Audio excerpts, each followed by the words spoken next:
Inside Roy Keane's spell at Sunderland, from furious team talks to brutal texts.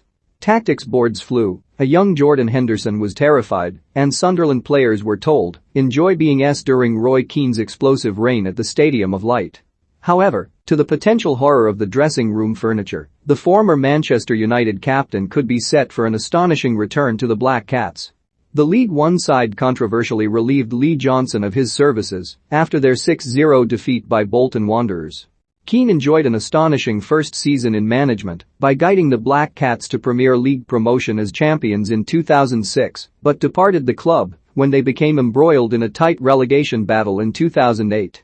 But with the tough tackling, tough talking, and truly intimidating figure reportedly offered the Sunderland job, Daily Star Sport looked back on 5 memorable moments during his first spell at Sunderland.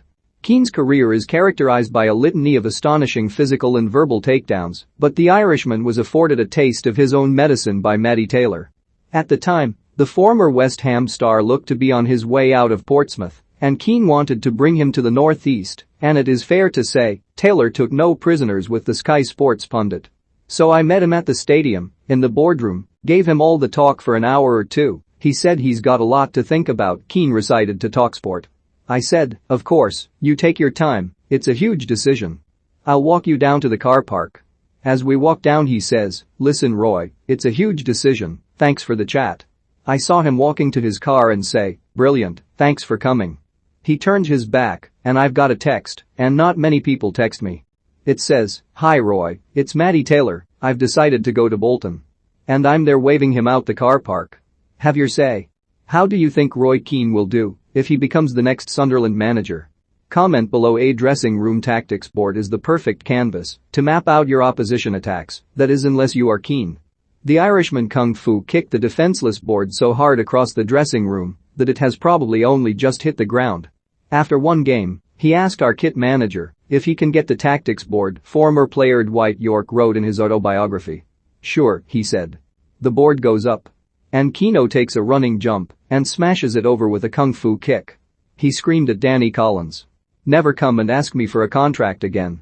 And then the captain, Dean Whitehead, is next. Captain? Captain? Some effing captain you. Well, at least he did not boot any of his players. As Sunderland edged ever closer to those dreaded dotted line, Keane's furious anger gave way to exasperated sarcasm. In a fantastic dressing room speech, Keane motivated the troops with serenading, passionate speech of enjoy being S. Listen lads, he said. Basically you're S. Try and enjoy the game, former Sunderland ace Danny Higginbotham wrote in his autobiography. You're probably going to get beat. But just enjoy being S. Incredibly, Sunderland were not defeated as they went on to secure a 1-1 draw against Aston Villa. Henderson has entrenched himself as one of the finest captains in the Premier League, but he was reduced to buckets of sweat when a white-eyed Keane strutted in his general direction. At the time, Henderson was a young academy star at Sunderland who was a part of a shocking defeat to Gateshead.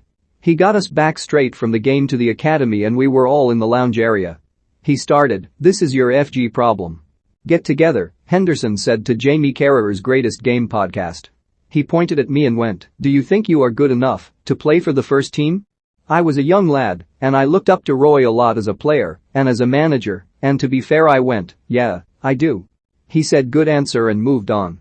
After that game I got a phone call saying I was in the first team squad for a pre-season game at the Stadium of Light, and that was where it all started.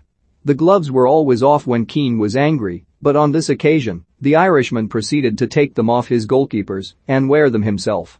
After what may have been hours of staring at his goalkeepers with that all too familiar disapproving look, Keane decided to haul them out of the goal and show them how it's done. While Keane was certainly not known for his goalkeeper prowess, Keane put his money where his newly acquainted goalkeeper gloves were to show Craig Gordon and co how it's done. I put the gloves on, and I said that if they could get the ball past me, I'd give them £1,000 each, but if they missed, they'd have to give me £100, Keane recalled in his autobiography. 8 or 9 players lined up, and I knew that Craig and the other goalkeepers were pissed off with it. They didn't even look at my goalkeeping skills. They just did their stretches. I tipped a few onto the bar, onto the post, and I kept a clean sheet. I won £800 off the players, I could have lost 8 grand. I was trying to generate a bit of banter, but I'd embarrassed, and maybe belittled, the goalkeepers. I hadn't meant to. But I didn't think the keeper should be beaten from 25 or 30 yards.